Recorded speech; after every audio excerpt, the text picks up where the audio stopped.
to the voices of South Africans, some of whom are his good friends, like those who are here. When we have talks between us on the quiet table, it will take President Trump to listen to them. I'm not going to be repeating what I've been saying. I would say if there was Afrikaner farmer genocide, I can bet you these three gentlemen would not be here, including my Minister of Agriculture. He would not be with me. I must say that we have, wait. We have thousands of stories talking about it. Sure. And we have documentaries, we have news stories. Yes, honorable member. It must never be smart that at some point there must be killing, because the killing is part of a revolutionary act. Shoot to kill. Where that is, Mr. President. Over 1,000 of white farmers, and those cars are lined up to pay love on a Sunday morning. Each white farmers, the family of white farmers. And those cars aren't driving, they're stopped there to pay respects to their family member who was killed. Mr. President, accepting a Qatari jet to be used as Air Force One, perhaps. What are you talking about? What are you talking about? You know, the Pentagon. You gotta get out of here. What does this have to do with the Qatari jet? It's NBC trying to get off the subject of what you just saw. You are a real, you're a terrible reporter. Number one, you don't have what it takes to be a reporter. You're not smart enough. But for you to go into a subject about a jet that was given to the United States Air Force, which is a very nice thing, they also gave $5.1 trillion worth of investment. Brian Roberts and the people that run that place, they ought to be investigated. And you're a disgrace. No more questions for me. These are articles over the last few days.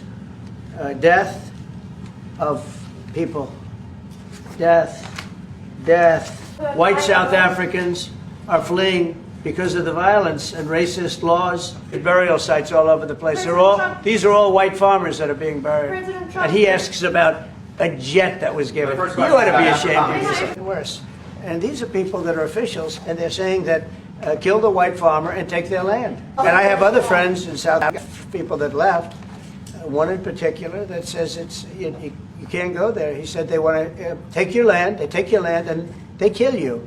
In many cases, or in some cases, those policies do not go along with government policy. But you do allow them to take land. No. You do allow them to take land. Nobody can take land. And then when they take the land, and when they kill the white farmer, nothing happens. It will take... President Donald J. Trump, never one to shy away from confrontation, looked South African President Cyril Ramaphosa square in the eye. He claimed that the South African government was seizing land from white farmers without compensation and, more gravely, was allowing or turning a blind eye to the large-scale killing of white farmers. Ramaphosa, caught between global scrutiny and domestic revolution, denied the allegations vehemently. But the damage was done. How did this all begin? What truth, if any, lies in Trump's claim? Let's rewind. To understand the confrontation, we must first understand the wound: land. In 1913, the Native Land Act restricted black South Africans, who made up the vast majority of the population, from owning over 90% of the land. Colonialism and apartheid turned land into a weapon of control.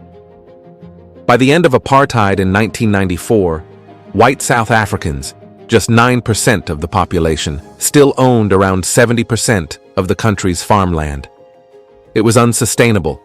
In 2018, under rising pressure from the left and a restless youth population, Ramaphosa's government announced intentions to amend the constitution to allow land expropriation without compensation. The goal? To redress historic injustices and redistribute land to the landless majority. But critics, especially from abroad, saw it as a move toward Zimbabwe-style chaos. Trump was one of those critics. Farm attacks in South Africa are a grim part of a broader trend. Violent crime across all sectors is high. Everyone, regardless of race, is affected. Data from AgriSA and independent research organizations shows that while farm murders are real and tragic, there is no evidence of a government-sanctioned campaign against white farmers. In fact, farm attacks have decreased in some years, and the victims have included black and colored farm workers too. But this didn't stop the narrative. White nationalist groups around the world seized on Trump's tweet to push an apocalyptic image of white genocide. Meanwhile, Ramaphosa's government tried to walk a tightrope, pushing reform without triggering international sanctions or a domestic racial conflict. According to leaked accounts, Trump didn't mince words when he met Ramaphosa. He repeated concerns about land expropriation, citing reports from conservative media. Ramaphosa, backed by advisors and armed with data, pushed back. He explained that any land reform would be legal, democratic, and aimed at economic inclusion, not racial retribution. The two leaders reportedly agreed to disagree, but tensions simmered. Behind Trump's words was a deeper fear, an image of South Africa descending into chaos, much like Zimbabwe under Mugabe. Behind Ramaphosa's stance was a deeper urgency: how to heal a wounded nation while preserving investor confidence. In South Africa, Trump's tweet fueled unity and division. Some citizens, including prominent black leaders, defended the land reform process and accused Trump of neo-colonial interference. Others, especially white farming communities and right-wing groups, felt vindicated. Fast forward to 2025. South Africa continues to wrestle with land reform. Some pilot expropriation programs have begun.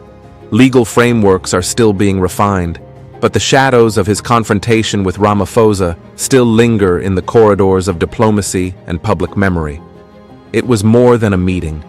It was a reflection of a global fracture between populism and policy, between history and justice, between perception and truth. This wasn't just about land. It was about the right to reclaim dignity without triggering revenge. How do you rewrite the future when the past refuses to be forgotten? Subscribe for more.